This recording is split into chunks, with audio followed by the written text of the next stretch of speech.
if you are even someone who face anxiety, fears, and hesitation to express yourself for new things, like आप कहीं पे भी नए जा रहे हो, कोई नई जगह है, कोई एक्सप्लोर कर रहे हो जगह को, या हो सकता है कि आप कुछ नया कर रहे हो तो उसमें आपको बहुत डर लगता है, झिझक सी होती है अंदर से एक, और पूरी बॉडी में से थोड़ा सा कपकपाहट सी होती है कि कुछ गलत ना हो जाए.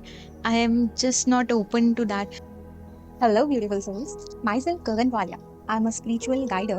I learned from life and then created a channel, Selfish Born, to let others even unlock their life abundance and happiness. So, if you are new to this channel, please hit the subscribe button and stay connected with us.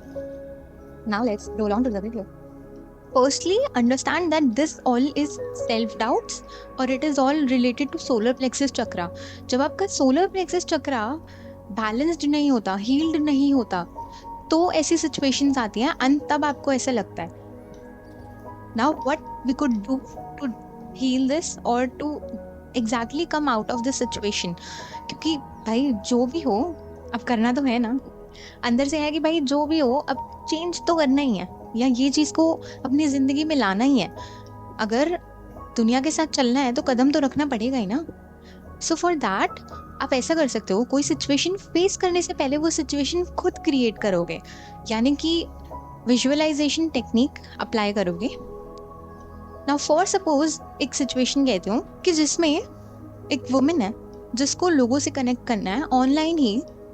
Now she is fearful कि अगर मेरे से किसी ने कोई question पूछ लिया जिसका मुझे आंसर नहीं आता हुआ, अगर कुछ ऐसा हो गया जो मैं नहीं दे सकी जवाब, या कुछ भी मेरे से गलत बोला गया, मैं घबराई हुई दिखी, तो they will lose me, they will lose the confidence in me.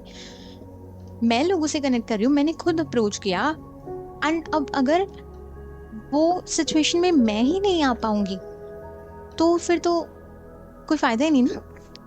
So in that kind of anxiety, मतलब एंजाइटी तो सेम ही है, मैंने एक एग्जाम्पल दी है कि अगर आपको भी ऐसी फीलिंग्स आ रही है तो उन्होंने क्या किया उस वक्त, वो गए, उन्होंने अपना फेस वॉश किया एंड उन्होंने अपने आप को कन्विंस किया that I am gonna do this, I am open to receive the abundance and the experiences which I have to, universe is with me, I am protected. And then उन्होंने एक visualisation practice की. Now how this visualisation practice was, उन्होंने laptop खोला, assume किया कि वो zoom meeting या कोई भी मीटिंग की ऐप पे लोगों के साथ है, and they begin to give their lectures. अब जैसे जैसे उनके दिमाग में क्वेश्चंस आए उन्होंने उसी को ही आंसर करना शुरू कर दिया. They found themselves out of anxiety and had a great confidence in themselves. अब इससे क्या एग्जाम्पल हुआ कि उनको अपनी सेल्फ वर्थ का रियलाइजेशन हो गया कि हाँ वो कैपेबल हैं, बट जस्ट बिकॉज हमने वो सिचुएशन कभी देखी नहीं इसीलिए हम लोगों को डर लग रहा है. So this was the example that I was trying to give कि जब तक हम उस सिचुएशन को अडेप्ट नहीं करेंगे तब तक हम उससे फियरफुल रहेंगे. तो इट्स बेटर कि आप कोई विजुअलाइजेशन करो. अब आपको बहुत अच्छे से पता होगा आपकी सिचुएशन, एंड आप उसको समझ के एनालाइज करके कर सकते हो विजुअलाइज कहीं पे भी. विजुअलाइज ऐसे नहीं करना कि आपने माइंड में क्रिएट किया, मैंने बताया ना कि उन्होंने लैपटॉप खोल के किया. So this is the way to do that visualisation. आप पूरा फील करोगे and you gonna create your environment, present environment as like the way you has to be in the situation. अब मैं तुम्हें ये नहीं कह रही कि हर एक चीज़ उस हिसाब से रखो, पर अपने माइंड को सेट कर लो कि ये चीज़ ये है, ये चीज़ ये है, एंड ऐसे प्रैक्टिस करो. जब आप ये प्रैक्टिस करोगे तो आप काफ़ी सारी चीज़ें नोटिस करोगे. हो सकता है काफ़ी ऐसे क्वेश्चंस और काफ़ी ऐसी चीज़ें आपके पास आए जो अभी तक आपने कवर नहीं की थी, जो अभी तक आपसे हिडन थी. अब आप उनसे और उन चीज़ों को एक्सेस कर सकते हो before the actual situation. With this practice, you will even have confidence within you to attend that all stuff, and even आप बहुत प्रैक्टिस हो गए. जैसे एक इंसान पहले सिंगिंग से पहले, कोई सिंगिंग को जो प्रॉपरली होती है उससे पहले वो अपने रियाज करता है ना, गले को साफ करता रहता है, कोशिश करता रहता है हर बारी. तो वैसे ही हम भी अपनी लाइफ में कोई भी सिचुएशन के लिए प्रैक्टिस कर रहे हैं.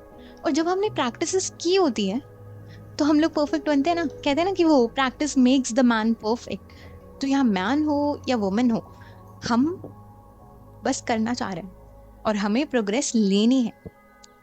जब तक हम हमारे लिए वर्दी नहीं होंगे ना, तब तक कोई भी हमें कितनी भी वर्थ दे दे, कोई भी हमें कितना भी कह दे कि यार तुम तो ऐसे हो, तुम वैसे हो, तुम्हें उतना नहीं फील होगा।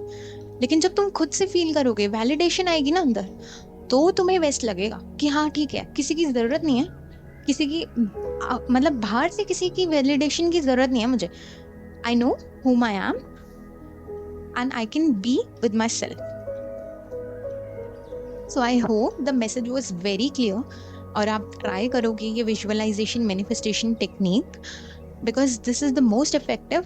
आप एकदम से अपने एंजाइटी वाली साइड को एंड अपने वो जो एक फीलिंग्स आ रही है, जो सप्रेस्ड इमोशंस अब उठ के आ रहे हैं, उनको ऑब्जर्व कर सकोगे एंड उनको हील कर सकोगे। एटलीस्ट आप उस सिचुएशन में बहुत अच्छे रहोगे। आप एक प्रैक्टिस कर चुके होगे, तो इसीलिए आपके लिए बहुत ही कंफर्टेबल होगा हर एक चीज को आंसर करना विदाउट स्टैमरिंग मतलब कुछ हकलाना, या होता है ना हमारे साथ ऐसे फिलर्स यूज करते हैं हम लोग, like these. And even with this give yourself a great hug and affirmations कर लो कुछ टू मेक योरसेल्फ अप। खुद को मोटिवेट करो मिरर में देखकर, बिकॉज तुम अपनी वर्थ जानते हो, तुम जानते हो कि वो सिचुएशन तुम्हारे लिए डिफिकल्ट नहीं है, बट जस्ट बिकॉज वो एंजाइटी, वो लोअर वाइब्रेशंस की फियर्स एंड मतलब वो इमोशंस इतने हावी हो रहे हैं कि तुम एक्सेस ही नहीं कर पा रहे हो अपने इंट्यूशन पे, अपने थॉट्स जो जेन्युइनली होने चाहिए, मतलब जो रियलिटी है। कहते हैं ना राई का पहाड़ बनाना, which is that. So this is something like that. यही होता है हमारे साथ। तो अब राई का पहाड़ ना बने और तुम बच जाओ उस सब सिचुएशन से, यही एक सोल्यूशन है। ट्राइड एंड टेस्टेड है, मैं तो बहुत बारी करती हूँ, and I got my self always and always confident. Hare Krishna. Thank you so much for watching till here. I hope you will subscribe and like and even leave your comment regarding this whole technique. If you have tried it, please let me know how was your experience about this. Hare Krishna.